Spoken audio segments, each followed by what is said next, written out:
news, everyone. Let's get dangerous.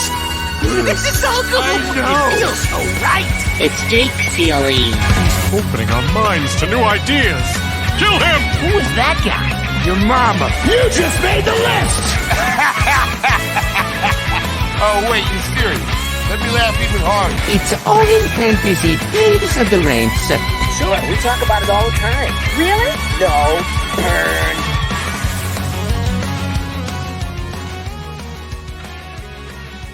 Game on, you Ducks. It is week 8 of the fantasy football season. And no, that shouldn't have said good news, everybody, because wow, we had our week. Meaning it happens once every single year. Hopefully this is the only time it happens this year. But it is that Armageddon level event happening in the fantasy football season. We lost everybody. Everybody. There's no...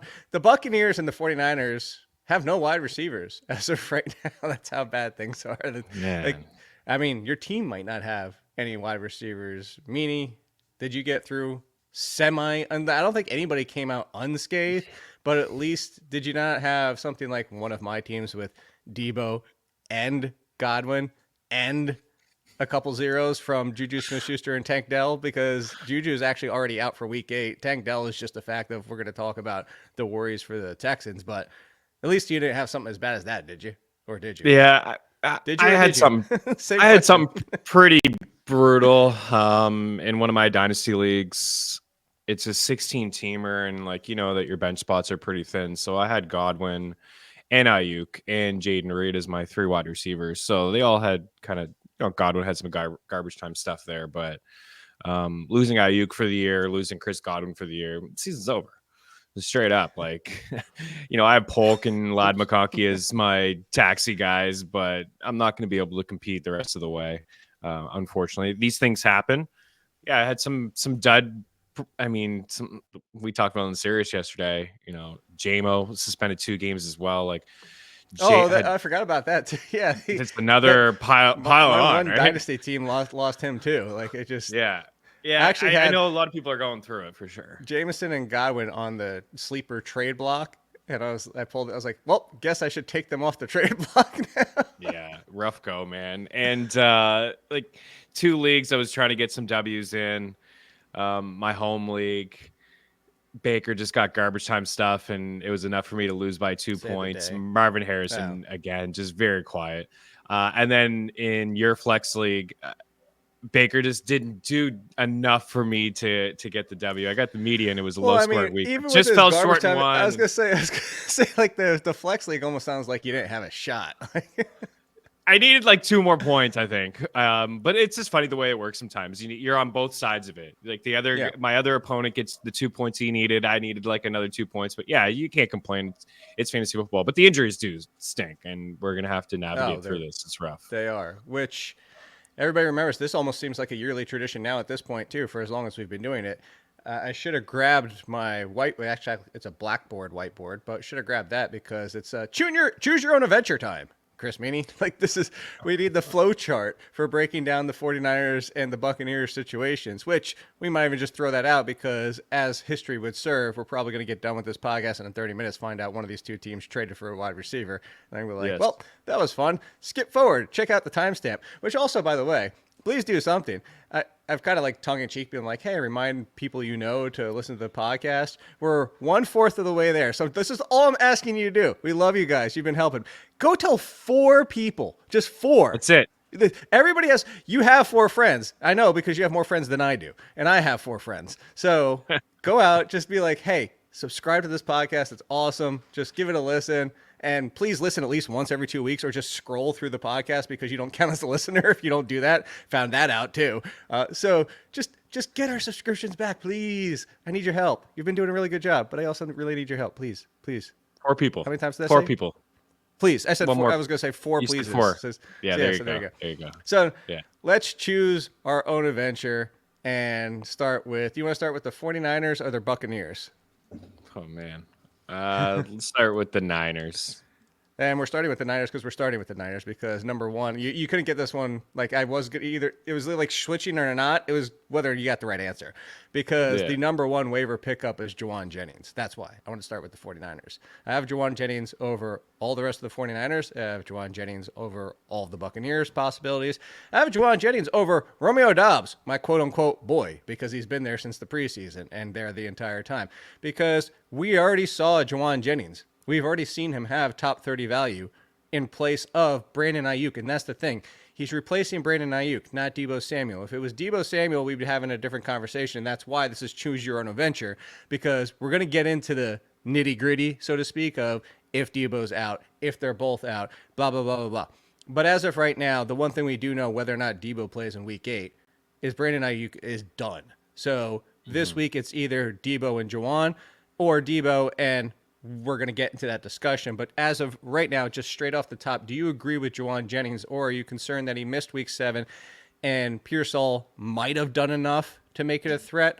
For anybody that doesn't know, real quick, Pearsall I called better Darius Slayton to give you an idea of what to expect of his style. So he is actually more of an Ayuk replacement than Deebo replacement, but I think he can do more than Slayton could. So we're going to get to that, but that kind of leans into the question of, would you put Jennings first?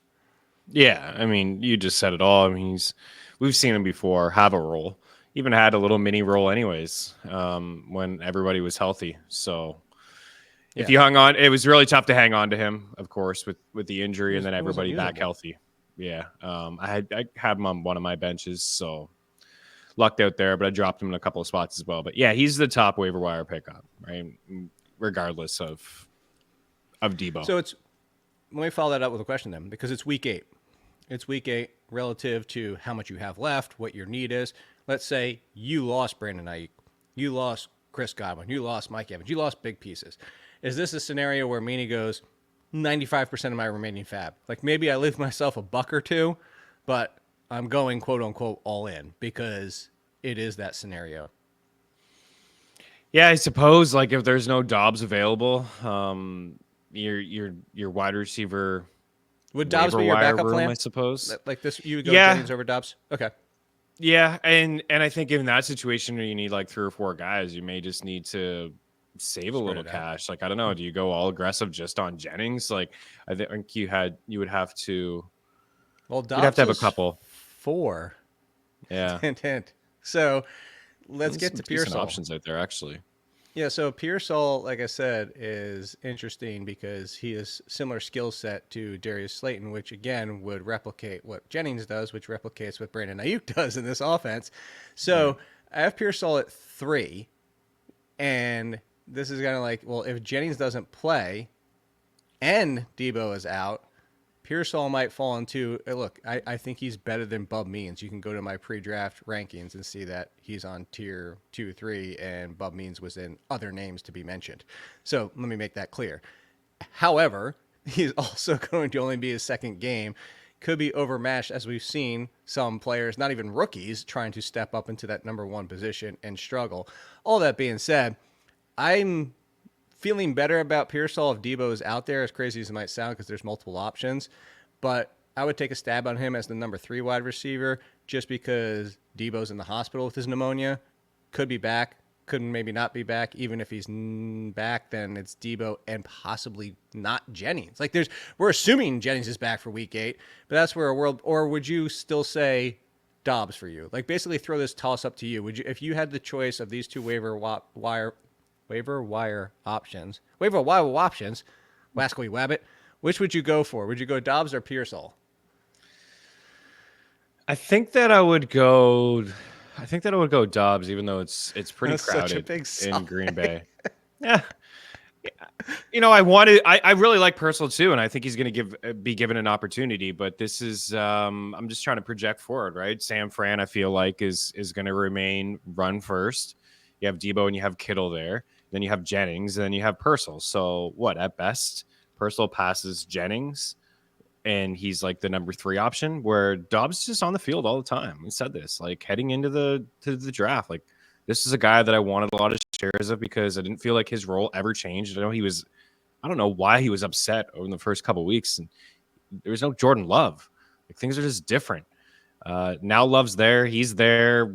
Wicks and Watson are just kind of the third option. They're rotating through 11 and 12. Dobbs is the guy. So there's going to be some inconsistent weeks between him and Jaden Reed, and you're going to get Wicks and Watson to pop off here and there. But I would say that there's a clearer path for targets for him than there is for Purcell. So, well, one thing is you got to say his name right. It's Pearsall, not Purcell. Pearsall. Yeah, sorry. Straight from his mouth, which, by the way, I never mentioned. No. I want to bring this up. This is the coolest thing. So, like, you have the pronunciation guides, and the NFL media guy will release theirs, and sometimes they do it at the beginning of the season. Yeah. And they don't cover all the teams, like all the players on all the teams, but they cover all the teams. But the 49ers have an entire list. If you haven't seen this, the 49ers actually did their entire team, and the player says their name. It's the best thing. Like, every team should do this. So you can actually click on all the audio samples, and it's actually the player. And he's like, Ricky Pearsall. So it's like, there you go. Pearsall, straight from the horse's mouth, so to speak, is like the player's mouth. Xavier Legette, straight from the horse's mouth, by the way. He's riding I hear Legette in different ways, but I've heard it from, right out of his mouth. So I wonder if does Xavier Legette have this? Legette, I hear all the time. Legette? Yeah. I hear it all the time. Instead of Legette? Yeah. Does it? Well, let's find this out. Let's do this right now on this. I'm pretty sure I heard him say. All right. In Canales' defense, we were all wrong in the pronunciation. Ooh, look at this. Friday afternoon, Xavier himself cleared things up. I've been saying it wrong. It's not Legette. You ready what it is? It's Legette. So there you go. Xavier Legette. I'm going to get used to that. Because the heavy enunciation is on the Lee, the L-E, but it's L-E-E, which means it's really Legette. Actually, what did I say earlier? What did I say? Pearsall instead of Pearsall? Yeah, you're saying Pearsall instead of Pearsall. Yeah, just lazy. It's lazy announcing on a Tuesday morning. Legette. Or wait. If we're going to talk about Xavier Legette, we have to say, we don't know Xavier Legette. There's Legette, who is in a tough spot because the quarterback. I run my down a bit of horse down. There's going to go have a good game. Like, dude, you need like He's subtitles. He's the best. I want to. You know what? I just want to hang out with him. I know, and Keon Coleman too. And he was asked about, did you tell Amari Cooper the play? He's like, he knew the play. He knew the play. It was just reminding him. It's just all right. reminding him. Yeah. So far, you go Jennings, Dobbs, Pearsall. Yeah. Pearsall. So here's the next one. I have. Let's finish the 49ers. I may do the first. next one before Pearsall. I think you might too. If he's a Buck. Wait. He's okay. We're gonna come. I have to finish off the 49ers first. Jumping ahead. Jacob Cowing. So he's way down the list, and he's down in the range for me. I put him at 12, but that's 12 ahead of Cedric Tillman and Shakir, who we're also going to tell. There's a lot of wide receivers to talk about this week. Thank you. All these stupid injuries, which a lot of these injuries happen to wide receivers, unfortunately. Right. But the Cowing situation is, if anybody also doesn't know about him, I call them even smaller Wan'Dale Robinson. Should give you a pretty good idea of who he is. The issue with that is, as I don't need to tell anybody listening, who does that replicate? Deebo Samuel, not Ayuk. So even if Ayuk and Jennings are out, that's why we like Pearsall and not Cowing, and that's why Cowing's way down this list. But Cowing's also at 12 only if Deebo is out, because Deebo needs to be out. And honestly, if it's Jennings and Pearsall, I think Pearsall can do enough that they don't really need to rely on Cowing. And as the issue was with Jennings before, the third wide receiver is almost unusable. Do you agree with all of that before we get to the Buccaneers? Yeah, I do. And like this week in a pinch, it's not a play for you. They're just going to run all over Dallas. They're just going to run the football on the Cowboys. So Deebo will be back before 2 weeks. Actually, they have a bye too.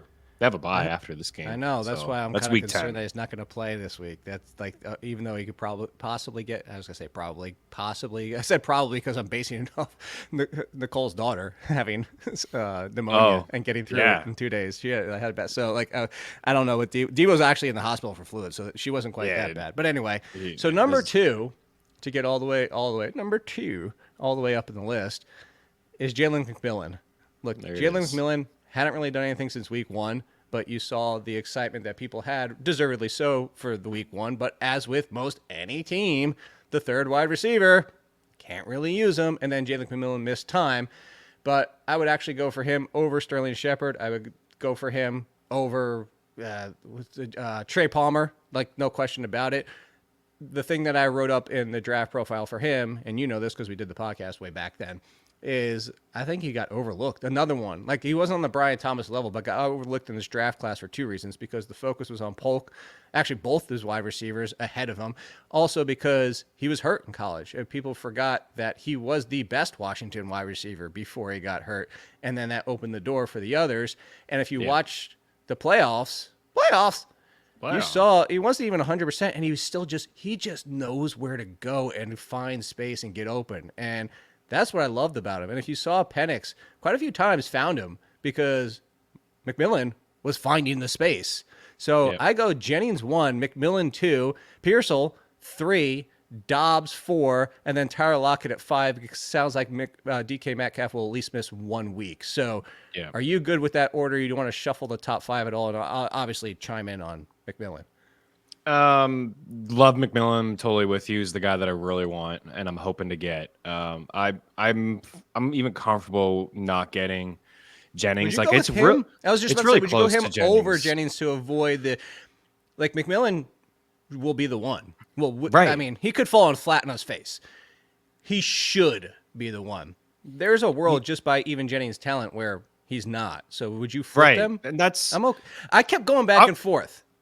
I'm okay with flipping them, honestly. Like, he's the guy that I really want to get because even with Ayuk gone, like, there's still a lot going on in San Fran, right? Like, Jennings is nice, the offense is nice, the play calling, he showed up. Like, it's really tough. I think he's probably the safer play. Back. Put it this way: if Mike Evans was back in 2 games, would you still put McMillan 1? Well, no, that's the thing. Like the severity, we're just assuming it's worse. Evans is probably.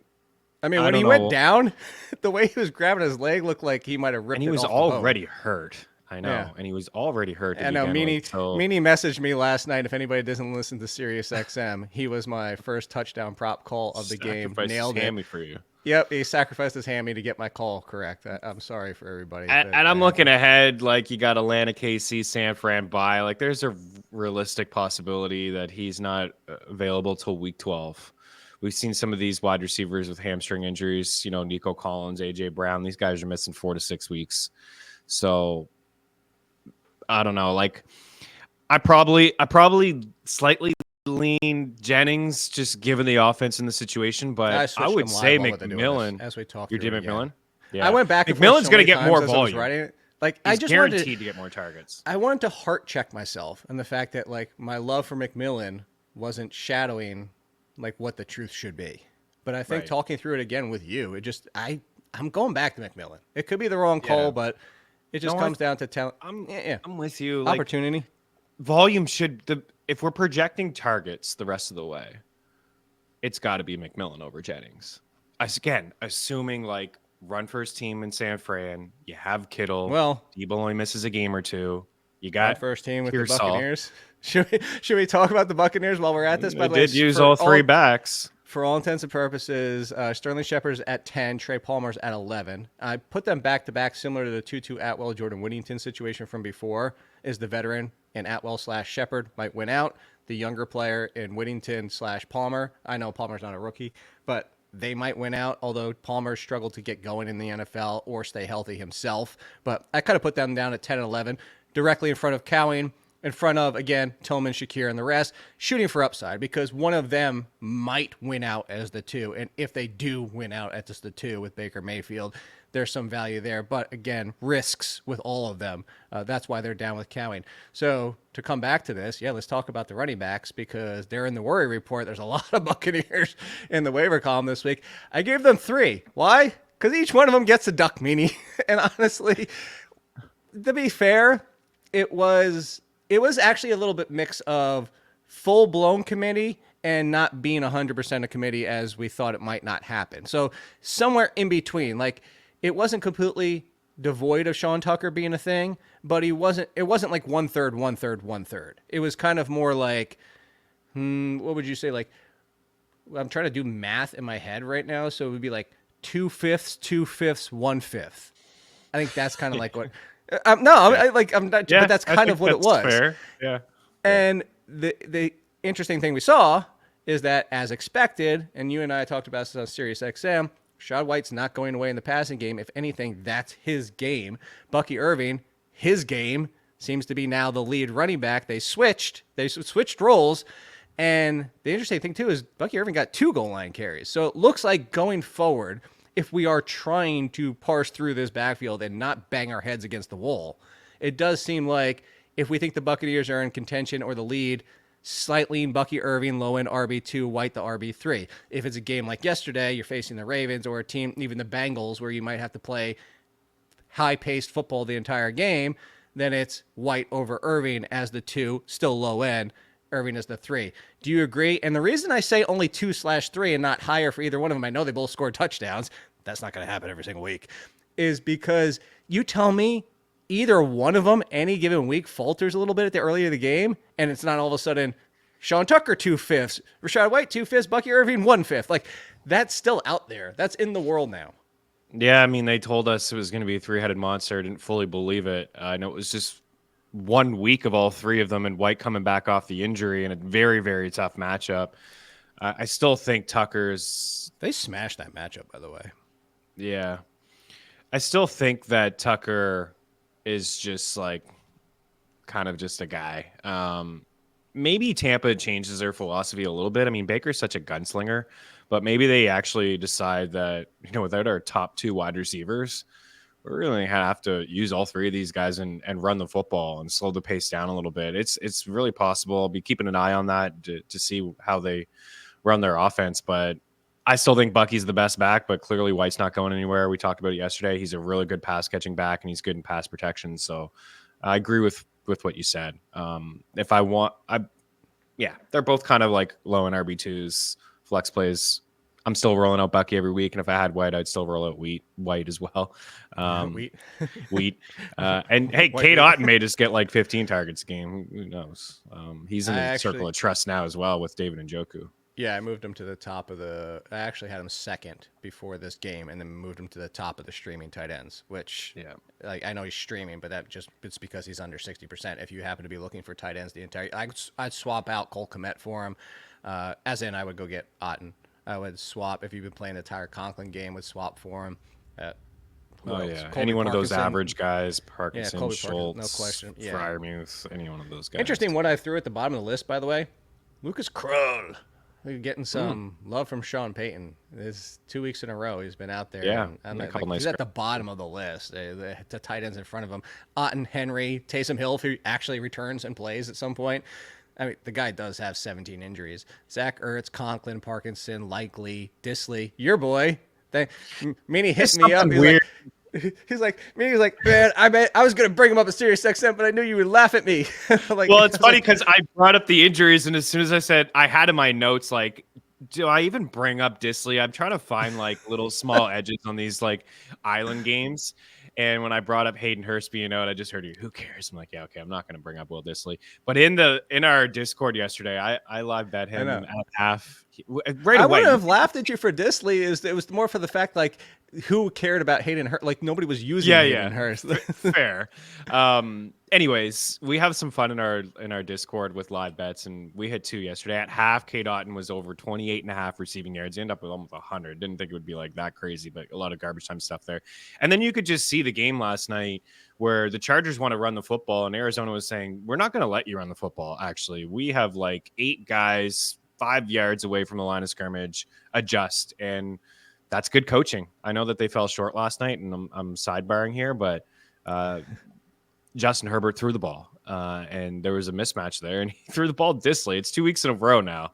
Hasn't been fantastic, but again, live bet the over 68.5 receiving yards for Will Disley at halftime, and he did it. So weird game last night, but yeah, it's a tight end game. You're just trying to find guys who are involved inside the red zone that get some touchdowns for you.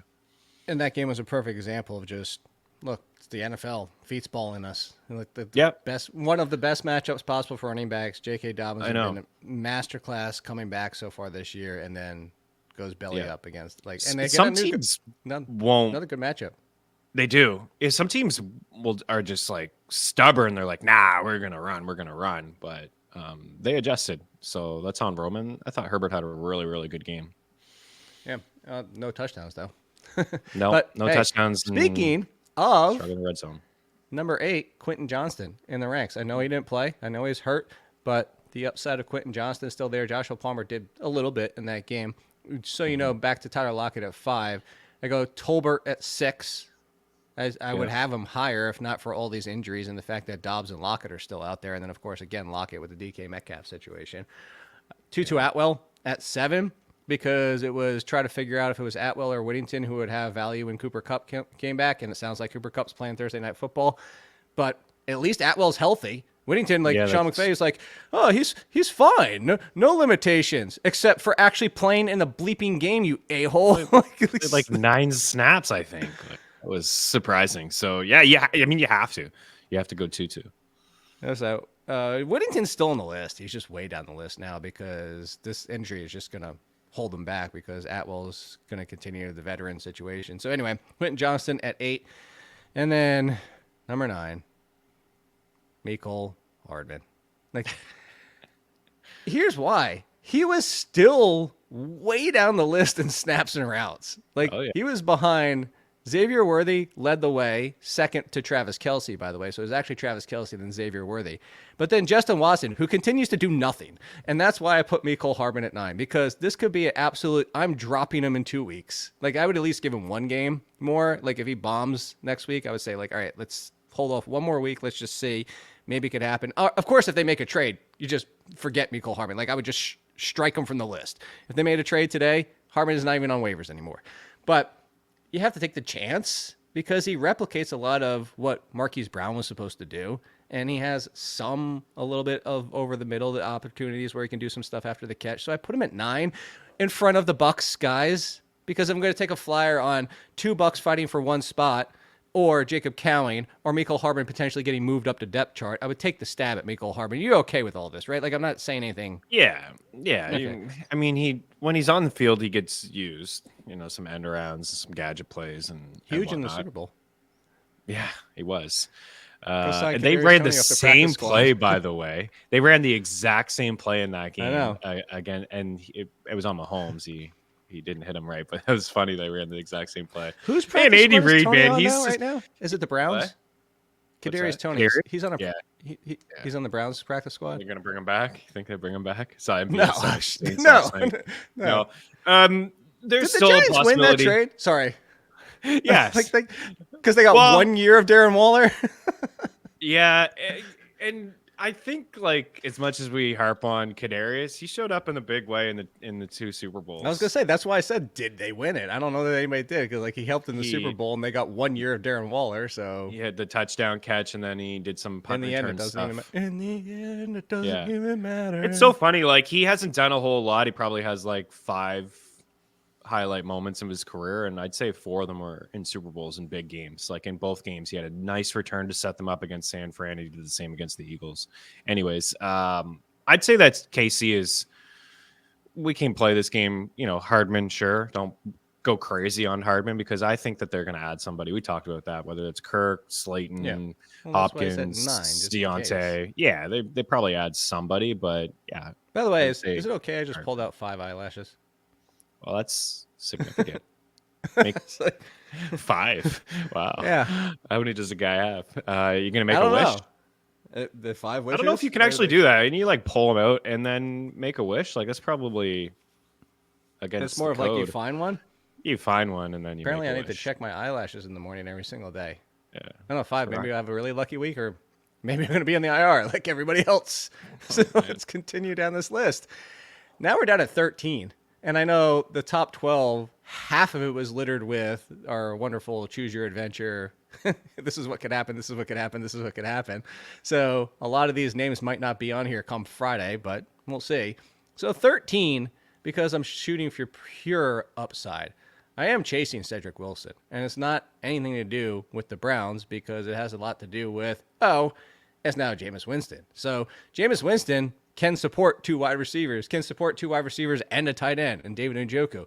And I say 2 because the one is still Jerry Jeudy, but we saw Cedric Tillman in that game, and yes, a lot of it was Torian Thompson Robinson in that game.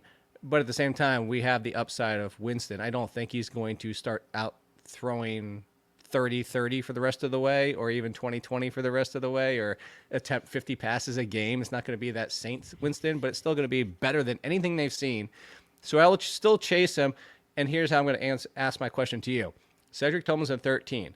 Let's talk about the people behind him and kind of make like a mini list. I'll go one by one, and you tell me you'll take Tillman or this other person. I'm taking Tillman. Again, shooting for upside. The floor is at the bottom of this list. Let me make that clear. Tillman's all the way potentially he's not even on your team in 2 weeks. But because I'm going to chase upside, especially in week 8, over Khalil Shakir at 14, which pains me. Whew. Wow. Upside. Yeah, I'm chasing ceiling. I get it. I would have both of these guys a little higher than like Tutu and maybe Quentin Johnston. Just a touch higher. Yeah, Johnston? Like well, I don't know. We already saw him do it. It's just he got hurt. He did it a couple times early, and he did get hurt. It's a run-first squad. You have Ladd and Palmer. How often are they going to chuck the football? Cleveland's going to chuck. Like they're going to throw so much. Yeah, they already talked about going back to run heavy, and they got Nick Chubb back and used him. But they're just going to give up so many points. I feel like they're just going to give up so many points that they're going to have. I don't think they're going to chuck as much as people. I think they're getting back. They were one of the chuck heaviest teams. That sounds so funny to say, and that was before getting Nick Chubb back. Yeah, I'm looking at their schedule. Like apart from Baltimore, where they're going to have to throw the football because the Ravens are going to put up 30 on them. The Chargers and the Saints and the Steelers and the Broncos and and Steelers again. So maybe they will be in situations where they can keep things a little bit tighter. Yeah. I guess I'd over 2-2. Like both of those guys definitely over 2-2. I think there's a higher ceiling for really. Yeah, I think Tutu just continues to produce 80 yards a game, like every week. Yeah, you got Cup though, and like you have Puka soon. Do we? I think there's a clearer path for Tillman. So everybody out there, if you missed it, any of the previous podcasters said on Sirius XM, Jordan Rodriguez, the Athletic, when I slacked and asked her, she said, as long as there's not a setback, they're hoping week 10. Obviously, there's no promises there, especially even from her mouth, but the hope is week 10, and then as long as there's no setbacks, the hope is week 10. So you're still 3 weeks playing this week away. So, I'm just thinking long term. I think Tillman could be actually pretty interesting. So, if anything, my whole argument about shooting for upside, it could be even higher than this. Shakir, I'm not going to, I love Shakir. It's just his role's not changing. He's still 3 wide receivers only sets. And now you have the threat of Coleman, who, by the way, Coleman's down at 19. I don't have Coleman in front of Shakir, even coming off that game. But all right, so anyway, Jacoby's at 15. I would take Tillman, even with Gardner Minshew and Jacoby if he ever plays. Demario Douglas, the same thing. He's just Jacoby Myers on the Patriots, which Jacoby Myers used to be. Jerry Jeudy is just Jacoby Myers and Demario Douglas on the Browns. So Jerry is Jamario Duggars. Duggars. I saw Andy after the Cooper trade said he moved Jerry Jeudy from wide receiver 57 to wide receiver 52. I had a good laugh at that. Yeah, I mean, he's a trap. I never play him. Maybe it is better He's a floor. But that's what, if you didn't notice, they're all floors. Yeah. Which, by the way, maybe he's a little bit comparison to Drake May that remember on Sirius XM yesterday, where I was like, these kind of like Jameis Winston, Sam Howell. I called them Dramus Maywell. That's my new name. Yeah. I mean, Judy's out there all the time, but he's just not doing anything. That's going to be my creative player in Madden now. Dramus Maywell for the college football game. My road to the show. Cannon of an arm. And scrambling ability. It's scrambling abilities for sure. Yeah. So continue down this list, and then we'll talk about some other things besides just wide receivers to round this out. Keelan Coleman already mentioned at 19. Troy Franklin at 20. Last week, I didn't really have much of an interest, mostly because of this offense. But if they're going to uptick him until being a top 2 option with Courtland Sutton, we saw the chemistry. By the way, Courtland Sutton, 0. Troy Franklin at least had 50. And he's down at 20, but he's at least a stash to see if this continues. In front of Big Paws, there's an Infinity Duck. Again, this is the second time the Infinity Duck has shown up. And it's not just for one player, Chris. Do you want to guess what offense? Yes. Do you want to guess what offense the Infinity Duck is representing this week in the Warrior Report? It's got to be the Panthers. No. Worse. Worse than the Panthers? Passing offense specifically. Oh, are you that worried about the Texans? No. Okay. Same division. Oh, the Colts? Closer. There you go. Yeah, the Colts are atrocious. How do they have a winning record? Down at 21, Josh Downs. Wow. Down that far. Wow. Are you willing to have Cowing on your squad more than Josh Downs? Well, again, Cowing's only there if there's no Debo. And is only for an upside play that you might need this week. This is if you don't need Cowing. There's so much context. And that's why we needed the Choose Your Adventure book for the freaking 49ers. I'm surprised with you going if that low you with don't him. have and you need blank, switch to page 17. And then you get there and it's practice happens. I thought you're so fine though. Even with I know Rich am, but did you watch the game? I did. He tried to throw the downs. He just couldn't get the damn ball to Downs. This is not Downs' fault. This is not Michael Pittman's fault playing through a back, which if I'm Michael Pittman, I'm like, man, I'm playing through a freaking back injury for this team. I'm pissed off and frustrated. I'm somebody who has hope for Anthony Richardson to just be a mid-level quarterback in the NFL. And then for fantasy purposes, we're super excited because all you have to do is throw for 2,800 yards and 15 touchdowns. And if you run like you do, you're going to be a top 5 quarterback because Daniel Jones already threw for 3,000 and 15 touchdowns, ran for 707, and finished as a top 12 quarterback. So the bar is very low if you're running a crap ton like Anthony Richardson can, especially for running for touchdowns. But there is no question, to date, Anthony Richardson from Florida has not improved or taken steps forward as a quarterback in the NFL. He's showing the same problems. The good thing about Florida that helped him, and why I like the fit of Josh Downs, oh, by the way, Ricky Pearsall, boom, there you go, is you saw those they're basically seam routes. And you watch all his big plays, seam routes, because the defense, the underneath is pulled a little bit closer. The safeties are still trying to play over top, but when you run that seam straight through and cut through, that really does well for somebody who has his arm talent is top 5. There's no question about it.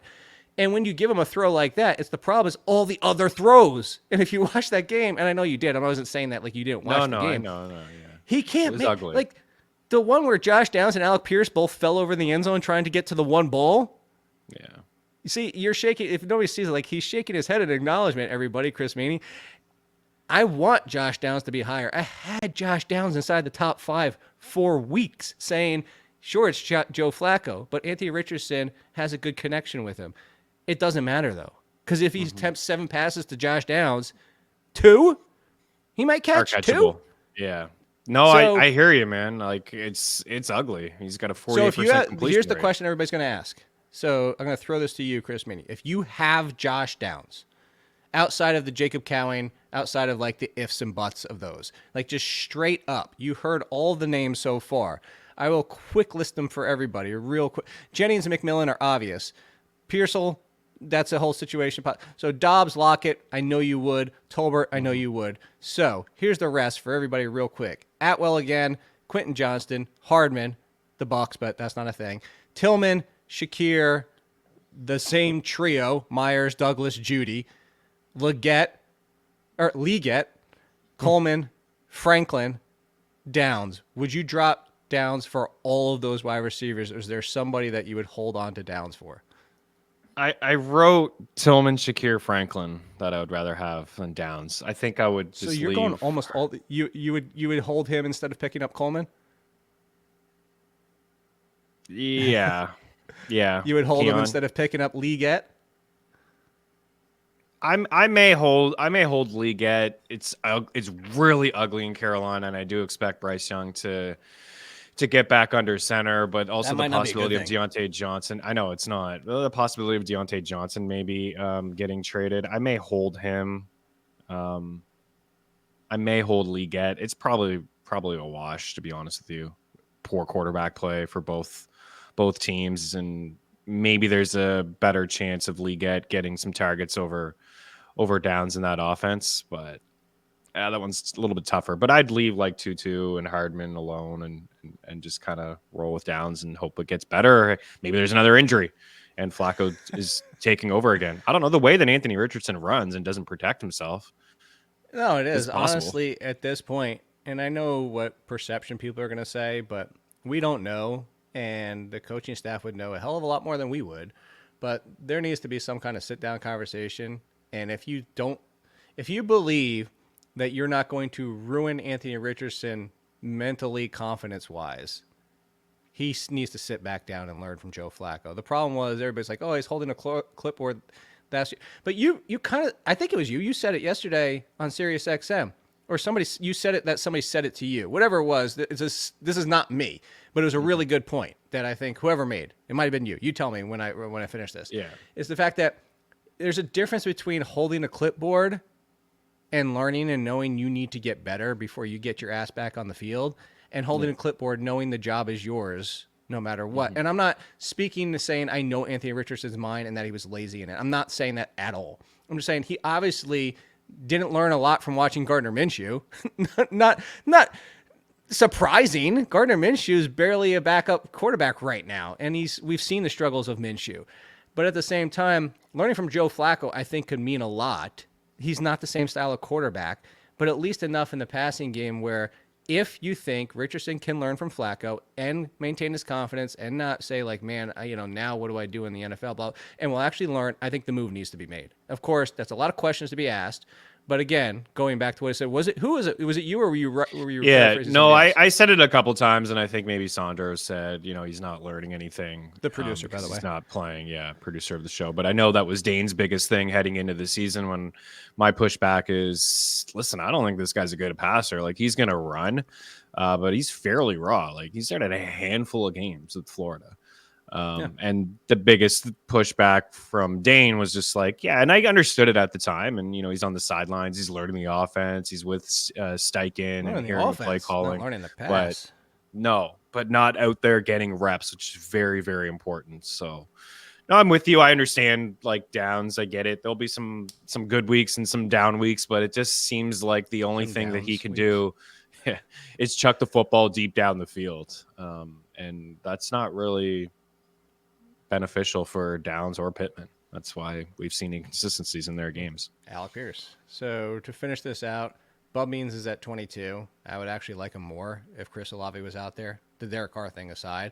By the way, you split that bet on Thursday Night Football. I told you I was hesitant, and that you split it. You got it. Catches, and no, you got the one, but not the other. You got the yards. Yeah, you didn't get the catches. Not the catches. You got, what was it, 3 for 37? He barely got past it. I think so. It was that's why I was so into it. It's just such a low number. I see like Jauan Johnson 2.5. I'm like, hey, you can catch 3 balls, right? Had to sweat that one out as well. Anyways, so Olave to finish is not even out of protocol yet. So no, he's not. Kind of looking like the Malik and Rattler's situation. Starting. Yeah, Derek Carr's. By the way, speaking of which, unfortunately, quarterbacks, we actually got some news while we're doing this podcast, and pays me to say. But the early report is Jaden Daniels is looking doubtful already for Week 8. So, he's week to week. He won't play. I already bet the Bears 2.5. That sucks. We were gonna get Daniels versus Caleb. That would have been so much fun. I know. And now I have to start Daniel Jones on my Superflex against the Steelers. Ask me if I'm winning Week 8, everybody. Next question. Go get Winston. Go get Mariota. I have no fab left. That's the problem. Yeah. So Lazard, Jefferson, Bateman round things out. Bateman I put at 26 only because I know people are going to ask, and Bateman continues to be what Bateman is. He is essentially the wide receiver version of a high-end backup running back. That's what he is. Dane is going to pump Bateman's tires today on the show. Guaranteed. He was a big waiver wire pickup for him last week. Go ahead. Please. Put him in your lineup against me. Please. Do it. Yeah. Please. Is going to be... He's never going to be a big volume guy. You know what I will say? It's nice that he's healthy and he's getting involved in the offense. Like this is more than he has shown us over the past couple of years. Ever use him unless Flowers gets hurt. Yeah, I mean, it actually looked like Flowers was going to get hurt. He did, leave at times. So, yeah, Bateman has the game. Andrew scores 2 touchdowns, and Flowers is non-existent. So it's not something you can count on to run for his team, but. Lamar's looking real nice. But no, I'm with you on the wrecking. he's not even close to the other guys that are going to get volume. Again, like Tillman's going to get volume, right? Oh, that was a good question. Yeah, I want to look this up later today, what the MVP odds shifted after last night, because I just did Mayo show yesterday morning, and we were talking about how Patrick Mahomes was still the favorite. And I'm like, no, that's the stupidest thing ever. Put your money on Lamar Jackson. And I know they had to change overnight. There's no question about it. I would honestly, it's everybody knows that there's watching football that even Mahomes wouldn't be, I'm taking a look at it, even Mahomes wouldn't be in the top 10. Jumps the favorite. Yep. Plus 225. He was just asked DraftKings. He was plus 225. He was not plus 225 before last night. Patrick Mahomes was actually the favorite before last night. He was. So we were talking about it in my chat group, and like he's always going to be at the top because it's Patrick Mahomes, and books are just not going to hang like 10-1, 15-1 because people will bet him.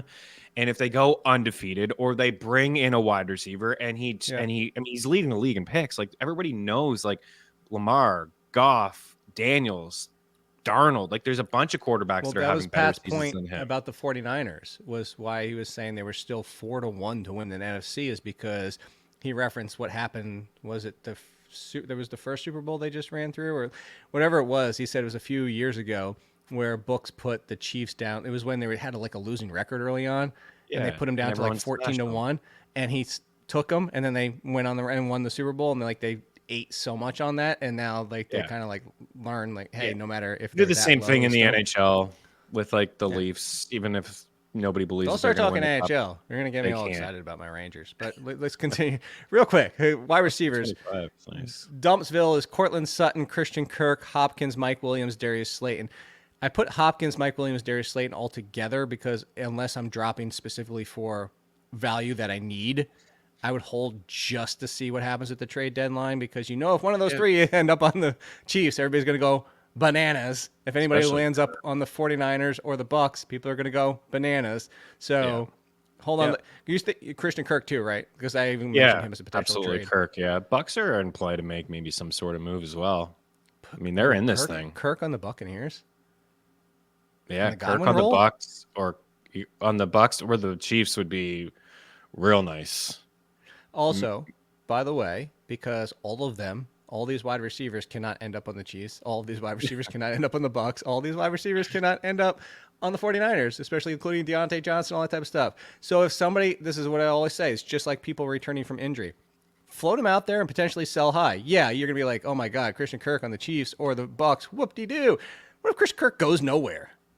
Like, that's the thing. Like, if you can get some value, it's kind of, you can play the upside game too. So on the people I'm passing on, Cedric Wilson, Khalif Raymond, even with Jameson Williams suspension, Jalen Naylor is the third option. And I put Christian Watson and Dontavian Wicks because I'm not chasing them unless you need them to stay in your lineup, because they are basically siphoning. They're cannibalizing each other. It was almost 50-50. Actually, it was 50% of the routes for Watson, 47 for Wicks. So they're playing the same damn role in the same damn position. They're just eating the number 3 spot.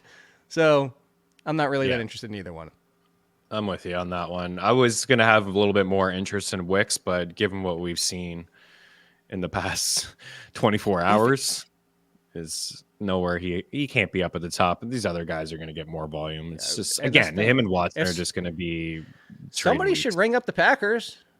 They have depth. Watson or they do, and if I'm the Packers, I'm saying screw you guys. I like the depth that I have. I like these 4 guys, and Wicks and Watson haven't shown us that they can completely stay healthy. So I'm keeping the all bigger this one depth. being Watson. That's what I was gonna say. If you can get away from Watson, not get away, but I would take something for give me a 2nd round pick. I'd consider that for Watson, especially with his youth still under the rookie contract. The reason we spent so much time on wide receiver and all these other situations is because running backs. Nothing really happened. They all made it fine through the week. The biggest concern was the Buccaneers backfield. You want to know who the number 1 waiver running back is this week? Alexander Madison. That's because number 2 is 20 times, I guess. That's why I have him run spot in front of Tyrone Tracy. The timeshare is still there, but this offense is going to limit him, and Madison's going to get more volume. Obviously, a higher ceiling than Madison, but unless Singletary gets hurt again, they're still going to split Tyler Goodson if Jonathan Taylor's not back. And then we're into timeshares of Jalen Warren, Zach Charbonnet, Ray Davis, Tajay Spears, Tyler Algier, Justice Hill. Dearness Johnson's at 10. Kendra Miller finally getting some use. Audric Estime finally getting some use. Roshan Johnson and Sean Tucker down at 14. Wonderful. You are not chasing running backs this week. If you are stuck with whatever backs you have, you are stuck there with him. I mean, it's just all about stashing, I think, at this point of the year, right? Which I have that stash list. I have the purely next man up, including people that are already splitting. I have Algier first, Braylon Allen, Ray Davis. Zach Moss is still fourth if something happened to Chase Brown. Yeah, we'd still just get 20-plus opportunities and good offense. Charbonnet, Corum, Garendo, Chandler, Eckler, Spears, Hill, Vidal, Benson, Gainwell, Ford, Goodson, and then still waiting. Now you're getting super deep down the Only list. one thing I'll say is about Vidal. I bump him up a little bit. I think you were onto something yesterday with the call. He did get a couple goal line looks, red zone looks. They got inside the red zone, and he had a carry in there, and then he stayed in there, and he was also their 2-minute drill back last night as well. We know what they want to do. They want to run the football. So if anything happened to JK, I mean, I don't think he'd be super efficient.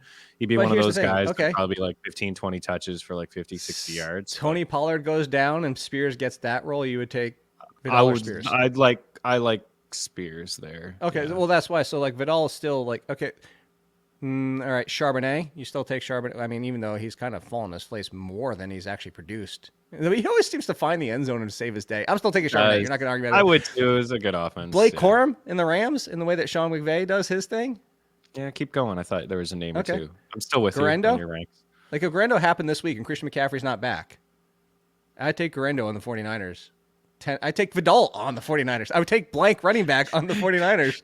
I take Jake Ciely on the 49ers. No, keep going then. Maybe that's it. Put it this way. On the 49ers, I'm at least getting -1 yards per carry instead of -10 against the Giants on the Giants offense and I'd probably die. So you'd have like a Jameson type 1 catch for -4 yards. I told you, if you ever put me on the field, you need to put me at safety, which is where I played.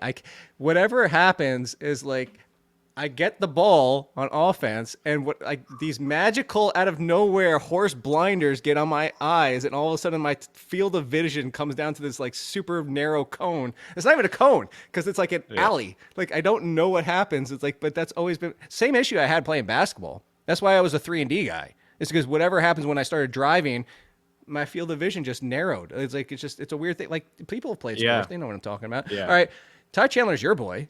Ty Chandler on the Vikings or Vidal with all the touches? Yeah, Vidal, probably. Although Aaron Jones is he's popped up on the injury report a few times. I know, but this is if Aaron Jones goes down. I'm thinking that Vidal would be a better. Both of them have the lead jobs. You would take Vidal over Chandler? I think so. Just give him the run first. Spears? Squad. We said. I like Spears, yes. Justice Hill directly in front of him. Ravens office versus. And I'm a person Hill that doesn't. Kind of flex appeal, man. Yeah, and I don't think Justice Hill's going to be like 20 touch. Like, I actually think Vidal would get more touches per game than Justice Hill would.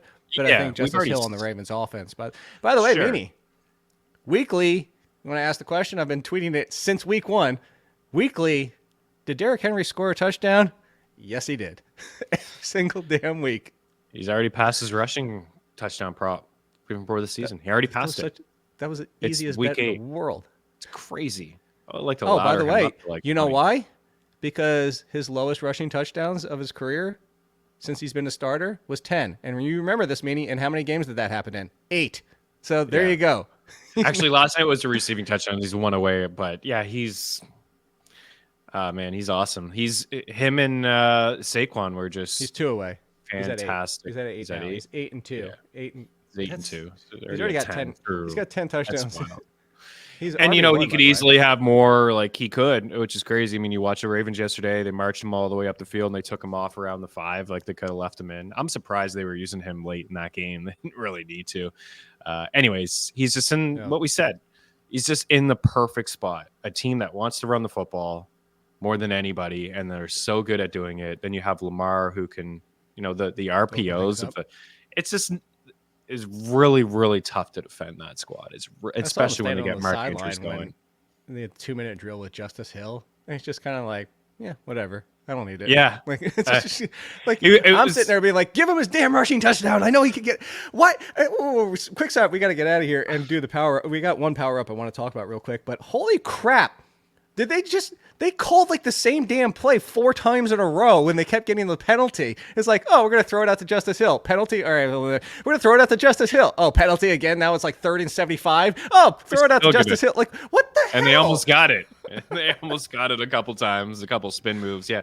They're phenomenal. And they got, like I said, we're not crazy about Bateman, but just having Bateman on the field here and there to drop a couple plays with him, that you can stretch the field because you got to worry about Henry and Lamar. So it's a fun offense. I think we're lined up to see Baltimore and Detroit in the Super Bowl. We'll see. So 2 things before we get out of here.